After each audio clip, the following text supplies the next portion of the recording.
Hey guys, Drifter here. Welcome to Modern Warfare in Depth. In today's episode, we're going to be taking a look at shotguns in Modern Warfare. And by taking a look at shotguns, I mean all of the shotguns, all of the attachments, all of the crazy things that are going on with them, including the Undermount Masterkey shotgun and the new Executioner, which is the Snakeshot pellets that you can load into the revolver. One of the first things I want to address today is one-shot kill range. The 725 shotgun has an absolutely insane one-shot kill range and a very insane 2 to 3 shot range too, so even if somehow you don't kill somebody in one shot, your follow-up will almost certainly do it.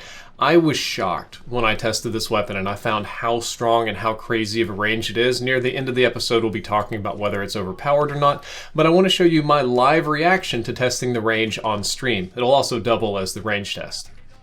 There we go. Yep. That gun is ridiculous. The gun is stupid hardcore. I play hardcore. That gun will one-shot you. Oh. It's ridiculous range. This is serious business. I shouldn't laugh.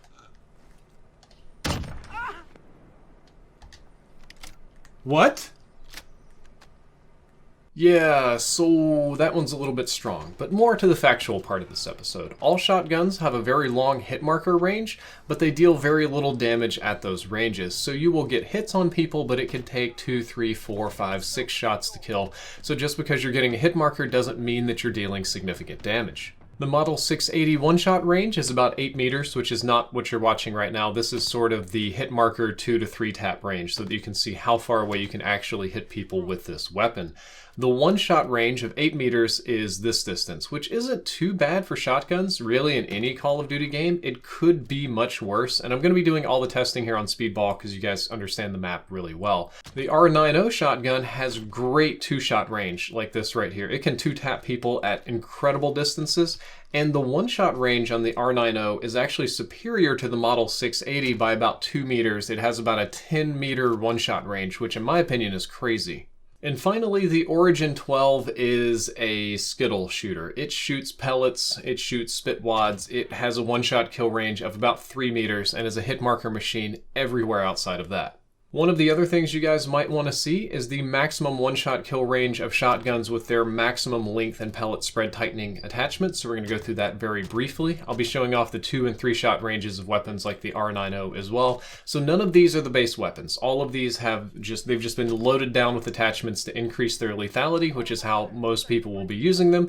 And it'll give you an idea of the ranges at which you can use these weapons and kill people as well. In my opinion, the attachments make a big difference on every shotgun except really for the Origin. The Origin isn't particularly strong or powerful no matter what you put on it.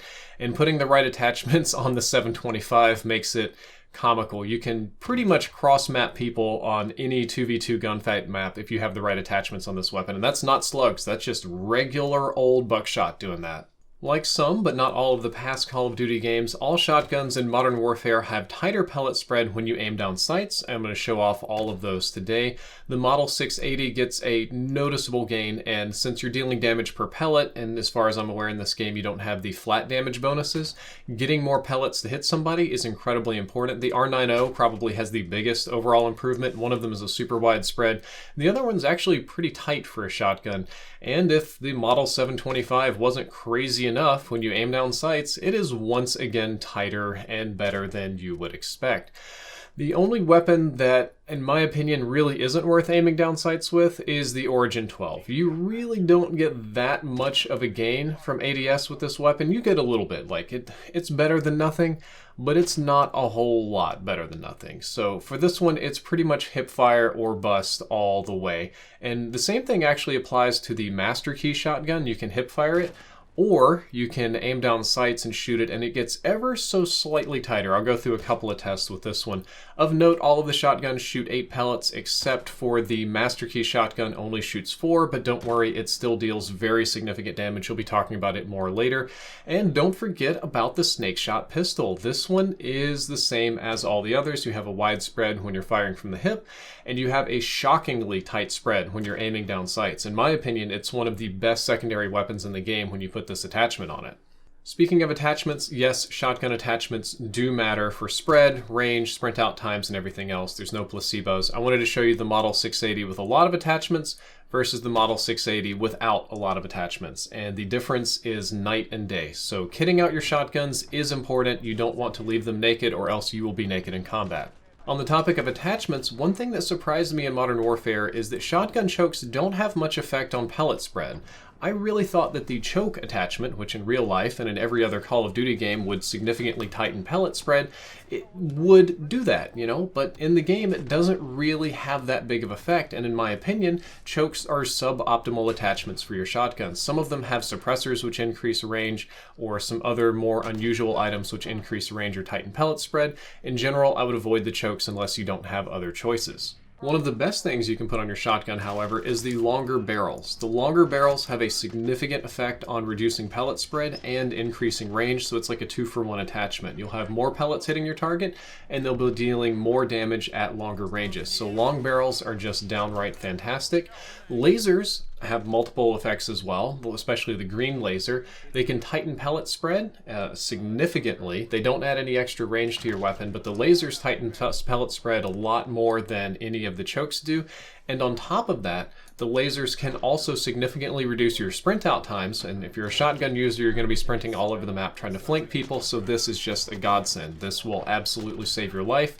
The green lasers are your friends. The grip attachments have a more modest effect on sprint out times, and by grip I mean the grip where you would put your hand and pull the trigger.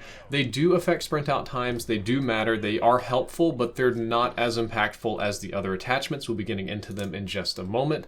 But in general, the grip attachment is maybe minus 10% sprint out, whereas the laser, the green one in particular, is minus 20% sprint out. The red laser, which people can't see and isn't as impactful on your weapon, is more in line with the grip.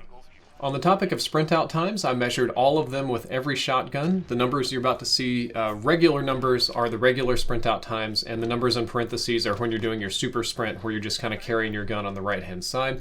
But with the Model 680, the base sprint out time is 420 milliseconds. If you put a grip on it, it goes down to 350 milliseconds, and if you put that green laser on it, it goes down to 330 milliseconds. And you can see that the trend more or less follows when you're doing super sprint as well, but scaled up a little bit. The R09 shotgun is the fastest sprint out shotgun in the bunch, which surprised me, especially given how strong it is in other places. The base sprint out time is 360 milliseconds, with the grip is 330, and with the green laser it goes down to 300 milliseconds, which is very fast in this game, again scaling higher for your super sprint. 725 is only slightly slower than the R09, with a base sprint out time of 400 milliseconds. A grip will make it 360 milliseconds, and the laser will take it all the way down to 310 milliseconds, again scaling for super sprint. That is really fast for a weapon that has such incredible range, and it's also really odd that the R09 has such fast sprint out times considering how good of a weapon it is. But let's talk about the Origin as well. Base sprint out times are a little bit faster, but when you put attachments on it, it's more in line with the others at 400 milliseconds for base, 360 for grip, and 310 milliseconds for laser, and again some penalties if you're going to be super sprinting. So as I mentioned earlier, out of all attachments in this game, out of everything that you're doing, please keep in mind that that bright green laser is your friend. It will increase your aim down sights time, it'll tighten your pellet spread, it'll decrease your sprint out time, it'll do a ton of great things for your weapon. Normally I avoid the green laser. I personally don't like giving away my position because those things are very easy to see on the map. They're kind of distracting when I play. It does have the nice benefit of maybe slightly blinding people indoors because they can't see exactly where you're at, and it can be annoying, but overall it gives me away. And on just about every other weapon in the game, you won't see me using the green laser. However, on shotguns, there is no better attachment for any of the shotguns. That is just your power attachment. The two things you want to have on your shotguns to make them awesome are that green laser and the longest barrel you can put on it. Slugs are quite simple. They just one-shot people if you hit chest up. The shotguns all have a little bit different ranges on them, but they do tend to fall off after about 20 or 30 meters. They have very slow travel time, a lot of bullet arc, and slugs I don't think warrant a lot of attention on this in-depth episode. Most of this episode is designed around shotgun performance, pellet spread, range, and that kind of stuff, and not really slugs, because none of you want to be shooting Skittles at people. Speaking of Skittles, this is where we're going to do our Astro sponsorship moment, and I thought that it would be great that for Halloween, Instead of giving away Skittles or M&Ms or the things that the Origin 12 shotgun shoots at people to children, I will instead give away some Astro headsets, some Fortnite loot llamas, and some gaming gear, and make this sponsorship work for my community and do something great for gamers in my neighborhood. Welcome to Halloween, sponsored by Astro Gaming. This year we're going a little bit crazy. We got Fortnite loot llamas, we got Astro A50s, we got controllers, we got A10s, A40 mod kits, PlayStation and Xbox gift cards, Fortnite skins, and of course candy and cheese balls. So let's give back to the community and do something nice. What's your name? Keaton. Keaton, nice to meet you. Is there anything on this table you would like? Well, if you play Fortnite, would you like a loot llama that comes with all of these skins and back blings and emotes? Yeah. Then take it and put it in the bag and have a great Halloween. Thank you. You're welcome. Anytime. You can get it from the top thingy. Can you grab the controller? Oh, Oh, he wants it. He wants it in the box. Can't fit in the bucket. He's like, yes, everything goes into the bucket. Can it? Yeah, Daddy's gonna have a great Halloween, right? Yeah. put it in the bucket. Yay. Yeah, best Halloween ever for Daddy. Yeah. Ooh, the Call of Duty Edition A10s, man. These are all yours. Happy Halloween. You're welcome. Happy Halloween. What's going on? I'll play Fortnite. Awesome.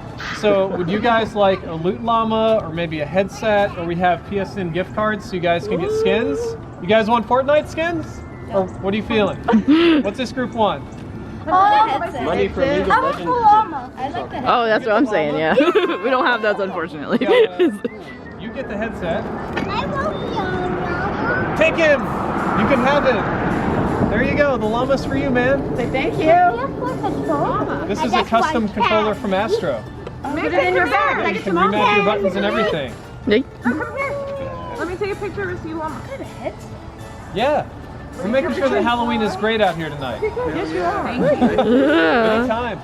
Awesome. Yeah. I got Fortnite We have llama. candy too if you want it. Candy? Yeah, take Yeah, get some candy. Be greedy. Go for it. All right. Take more.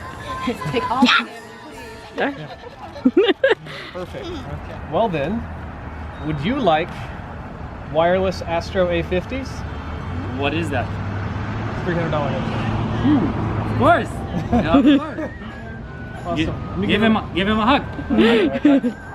Anytime. Happy Halloween. Happy Halloween. You can have candy and stuff too if you want it. Yeah. For Halloween, you get a giant thing of cheese balls. No, you don't like cheese balls? I do. Take it. We'll take the whole thing. The whole thing. That's yours. That's yours. Oh, here, put it in this bag. Oh yeah. You get a bag too. You can have your own cheese ball bag. Thanos style. Time. Happy And I didn't Halloween. forget about you. Yeah, get some candy. Take a all bunch. that you want. Take a bunch of Like it. a whole handful. We got a lot of candy. I can never eat all of it. You play on Xbox? All right, we'll take. This is gonna have a random skin in it. And I want you to have an Xbox Live gift card so you can get a skin in Fortnite. Thank you. You're welcome. welcome. Happy. Oh, take some candy too. Come Yeah. on, man. I'm gonna get diabetes if I eat all this. Yeah, take the candy. Station card. You get a PlayStation gift card. And Dad gets a PlayStation gift card too. Awesome, well thank you guys. Yeah, take some Take candy as much too. candy as you possibly can. The three of you then. How about you guys take these 3 PlayStation gift cards? Okay, Go for it. really? Yeah. Yeah. Just make sure to share. Thank you. And take some candy. Yeah, take a bunch of candy. Well, that's all for Halloween at the Drift House this year. I wanted to say thank you to Astro Gaming for sponsoring this event and sending me lots of products to give away. It was freezing out there, but it was fantastic. And when I get sponsored, when I do things in the gaming area, I like to be able to give back to the community where I can. I thought this was going to be the best way to do it. If you guys want to continue to support in depth my channel, my ability to do these kind of cool things, then be sure to click that link that's down there below in the description that takes you to the Astro store and pick up a headset. The second half of the episode is going to be something more like a shotgun guide for each one of the shotguns, a mini guide for each one of them. The Model 680 has a rate of fire of 70 rounds per minute, or slightly faster than 1 shot per second. It's a really reasonable feeling shotgun. It isn't anything special. There's nothing crazy going on about it. And it seems to be designed to be the best overall shotgun, like a compromise weapon. I can imagine the developers, when they were building this thing, they're like, well, it's got the second best range, and it's got good rate of fire, and it's got good hip fire, and it's got a big tube you can put bullets in. I think people are really going to like it. It's sort of a great compromise weapon, and it doesn't offer a lot of speciality. It isn't bad. It isn't a bad shotgun in any Call of Duty game by any measure. However, it's just badly outclassed by the 725's range and by the R09's rate of fire, and honestly, the R09's rate of fire and range as well. The R09 has dumpier hip fire than this weapon for sure, but it makes up for it by shooting really quick. As far as the Model 680 goes, I would generally not recommend using it over other shotguns because I do not think it is worth your time. Moving along, let's take a look at the R90 shotgun. This is one of my favorites. It's one of the big surprises that I got on this in-depth episode. I think it's a fantastic weapon. The R90 has a rate of fire of 145 rounds per minute total, and this one's a little bit goofy since it's a double tube weapon and you can double tap it before you have to pump. It's effectively like a 2-round burst shotgun. The rate of fire of the 2-round burst is much faster at 300 rounds per minute, and the delay between the two bursts is approximately 500 milliseconds. This is a top-tier shotgun. I am strong. If you don't remember anything else from this episode today, just remember the 725 has crazy range, and do not sleep on the R90 shotgun. This thing is a hidden powerhouse in Call of Duty Modern Warfare, and it is especially strong if you put a longer barrel on it to give it a little bit more range, and when you put stopping power on this weapon, it just shreds people. I had a fantastic time using it in almost every game that I played, even if it was doing ground war, even if it was things where shotguns are traditionally frustrating.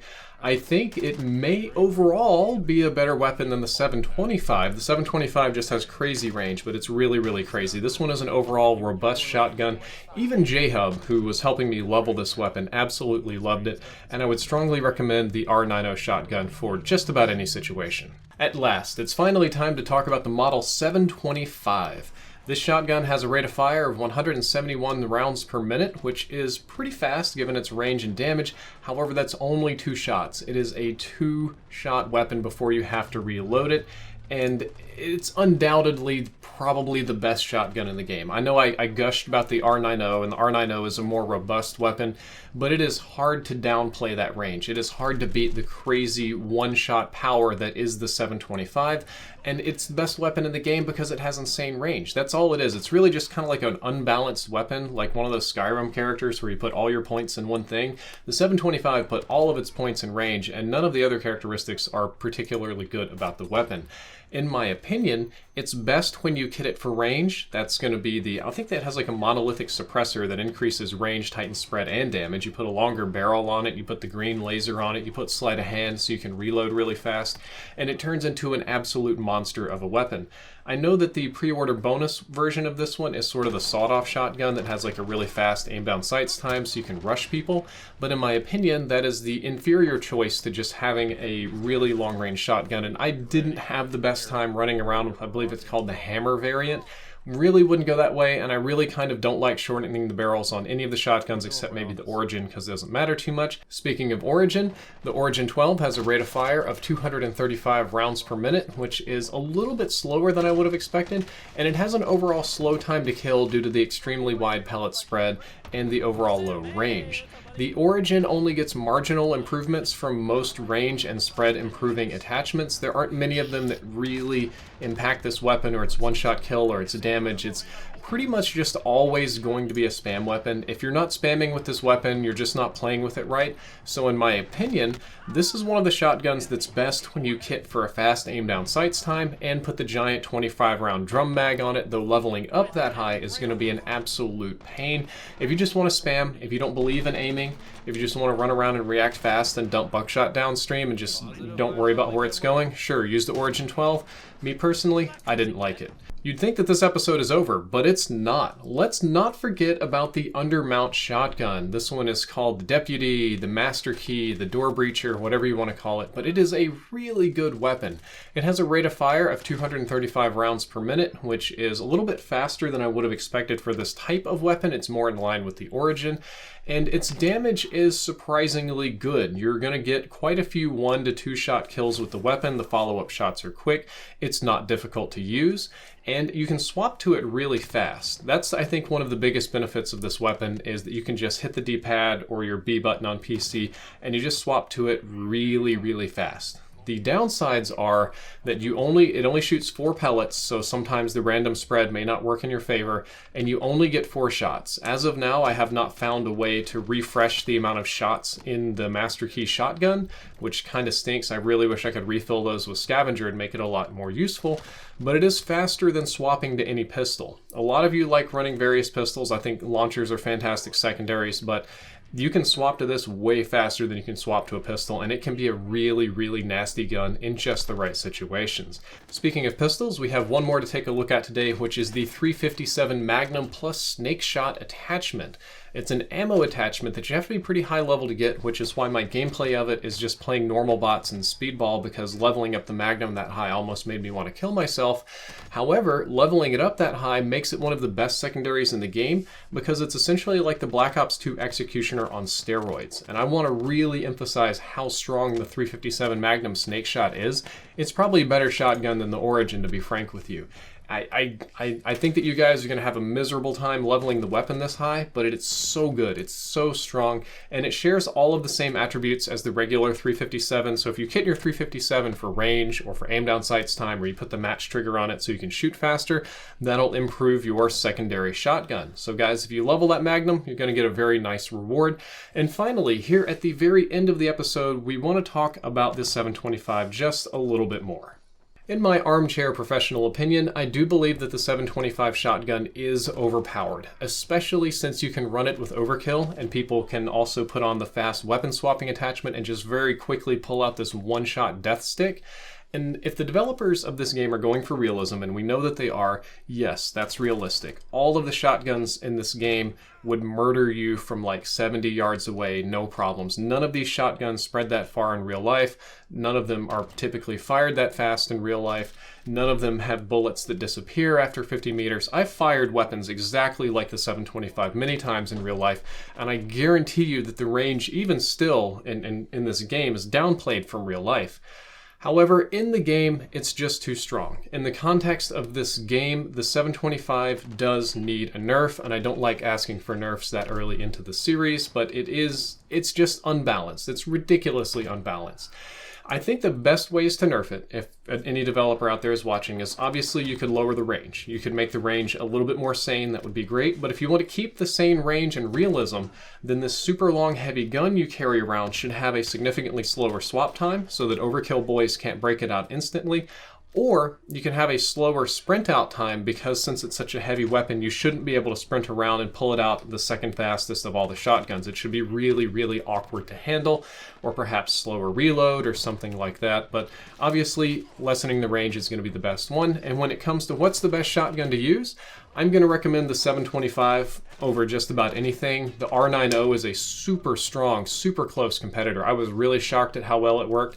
And the Snakeshot pistol is filthy if you have the patience to level it up that high. Guys, that's all for this episode of In Depth. I hope that you enjoyed it. I hope that you learned something useful. If you did, don't forget to like, favorite, and subscribe. And click that link in the description to go check out some Astro headsets. Drifter out.